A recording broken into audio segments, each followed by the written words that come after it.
Congress legislature party के leader भट्टी विक्रमार्का ने BJP रुकन असेंबली ईटला राजेंद्र के इल्जामात पर भ्रमी का इजहार किया। उन्होंने बीजेपी और बीआरएस पर कांग्रेस पार्टी को बदनाम करने की साजिश करने का इल्जाम लगाया। उन्होंने कहा कि ये दोनों जमातें अवाम को धोखा देने के लिए कंफ्यूजन पैदा कर रही हैं। भट्टी विक्रमार्का ने कहा कि कांग्रेस ताजिरों की पार्टी नहीं है।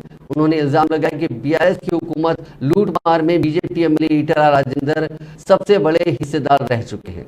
भट्टी विक्रमार्का ने अपनी पदयात्रा के दौरान उन किसानों से भी मुलाकात की जिन्होंने बेमौसमी बारिश की वजह से अपनी फसलें खो दी।